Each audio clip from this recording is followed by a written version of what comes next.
There's a little dirt. Can't have that.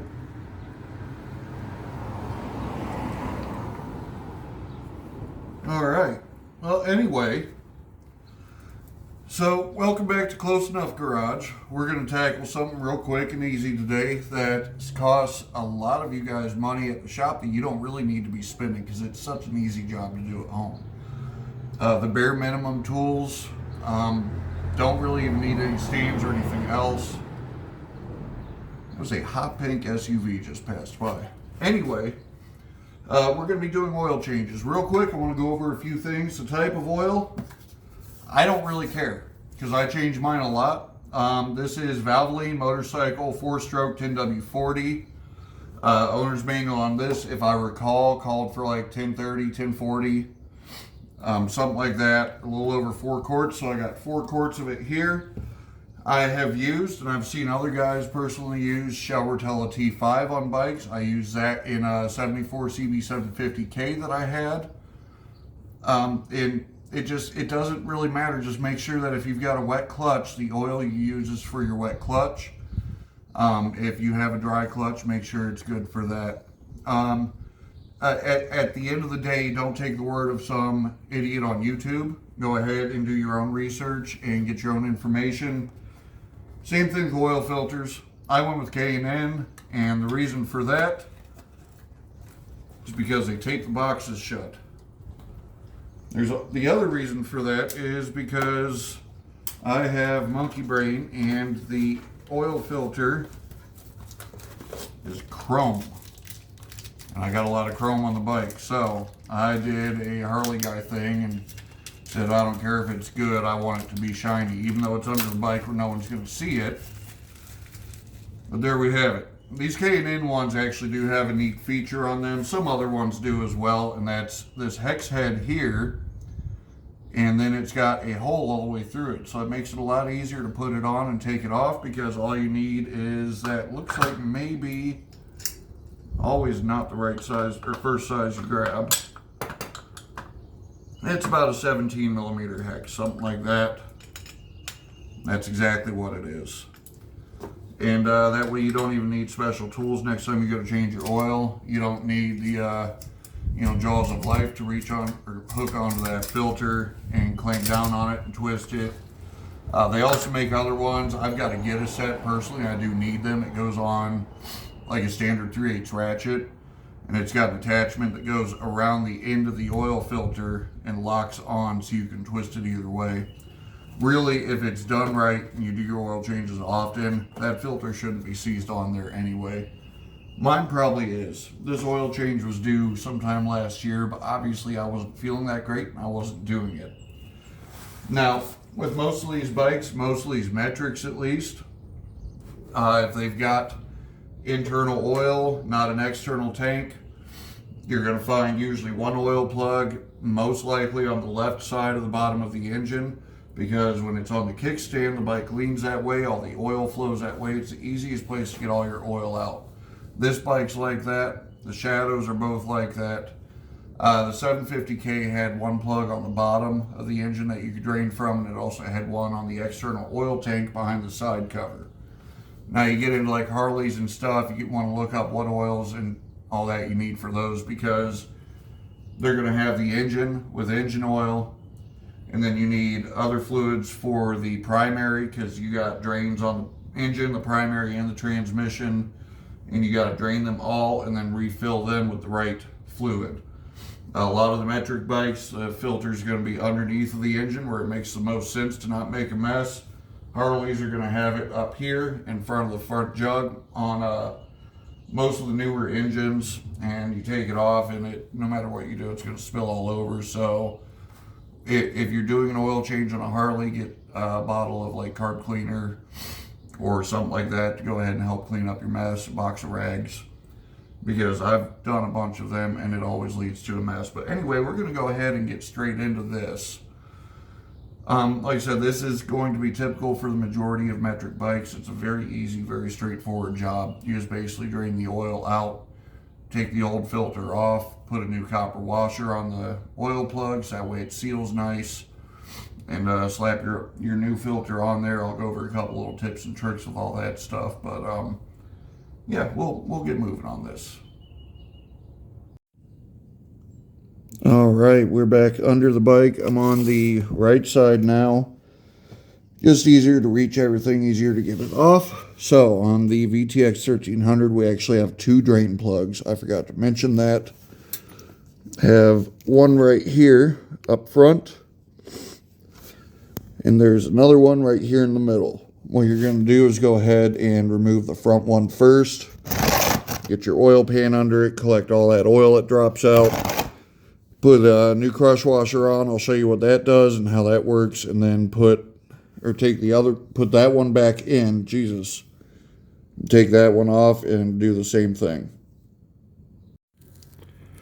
Alright, so check it out. I'm waiting on the oil over there to drain, so we're back over here at my desk. This kit of copper washers, I can't remember the price, but I can't imagine it being more than 10 or 20 bucks. Go ahead and get one because they are absolutely life-saving for stupid little stuff like this. Oil changes, different lines that have crush washers and seals and all that shit on the fittings. On this drain plug off the VTX, they had an aluminum washer on it, which is fine, but when you change your oil, you see how it's got that ridge around the outside there, and you can kind of kick it with your finger and catch on it. What I want to avoid is reusing that, so I use exclusively copper washers. I think they have a better crush, and of course I've got a whole box full of them, so I'm not too worried about using them.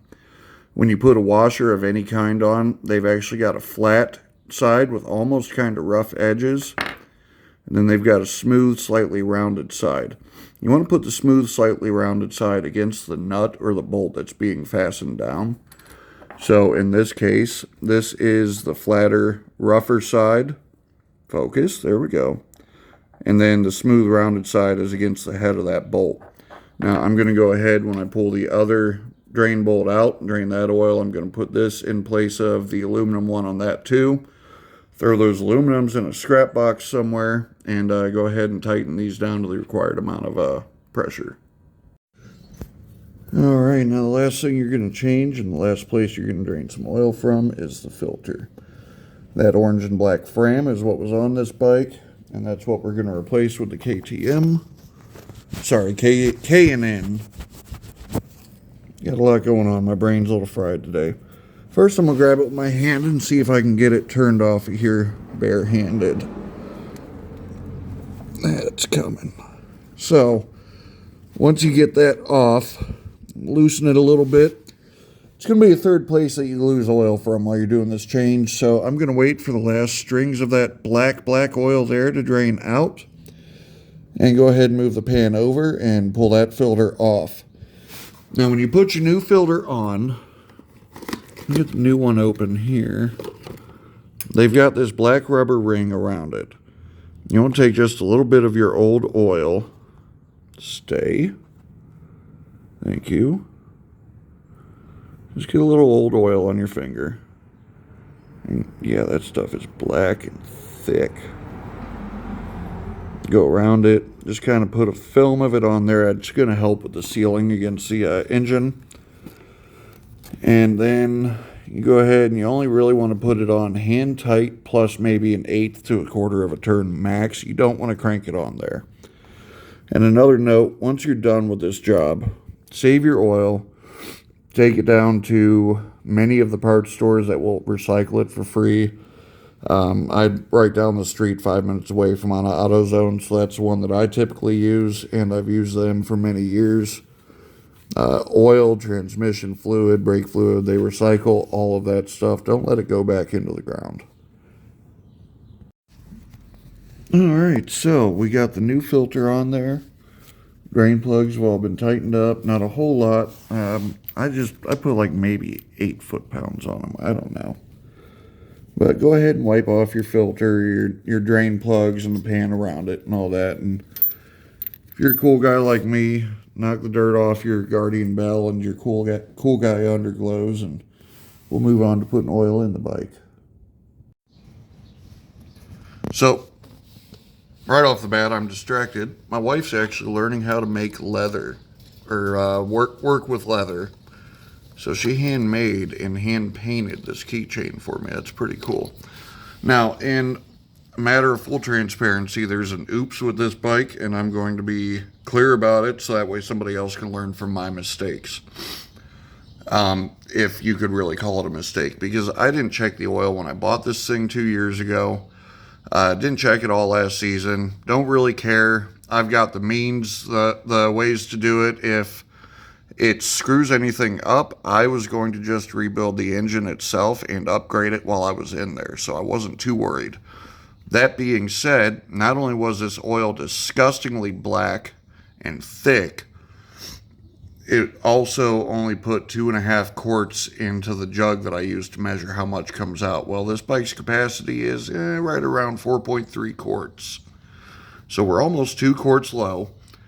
It is a Honda, though. They do not care that much. And that also doesn't account for any other oil that's gathered in the clutch area or anywhere else inside of the engine. So what happened was 2.5 came out. I'm going to go ahead and put 2.5 in the fill here with the funnel. When you go to check it, what you do is you get it close. It's a lot easier to add more than it is to take some away. So add until you get close to your capacity or close to what you took out of the bike. That's why I keep a big jug to measure. And then when you do it, sit on the bike, stand it up straight, and then screw your drain plug all the way in. And what that's going to do is it's going to have the engine level then while you're sitting on it, and you can just reach down, unscrew the drain plug, wipe it off, screw it back in, unscrew it and pull it back out, and check your oil level. Make sure you're somewhere between those two lines is where you want to be.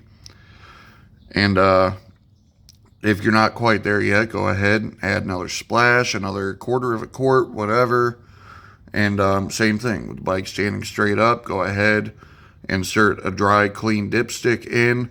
You want to screw it in because this right here, the difference of the threads, is the entire difference of your fill check there.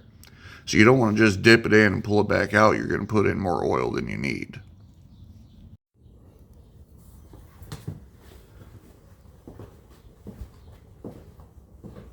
So I put 2 quarts in. 2.5, got it back up to all the way filled, so tells me that it was not actually low. There is still a bunch of old oil trapped in there. So what I'm going to end up doing here is running the bike for a little bit, go on a couple of rides, let that fresh, new, good oil mix in with the old junk oil. Excuse me, I'm going to put my funnels away here. Always cleaning up as I go. So anyway, we'll get the bike started, get it warmed up, go for a couple of simple rides, let it all mix in there. And I'm actually going to get some more oil and another new filter and change this oil one more time and see what all I can get out of there and how much more I can get it back to correct. I definitely should have changed it a while ago. But hey, when you have a heart attack, surgery, you do what you can do. Y'all have a great day. Be safe out there. Thank you very much for joining me again. Go ahead and do the whole like, subscribe, share, all that stuff. Tell your friends. Hopefully we've helped somebody else out today, huh?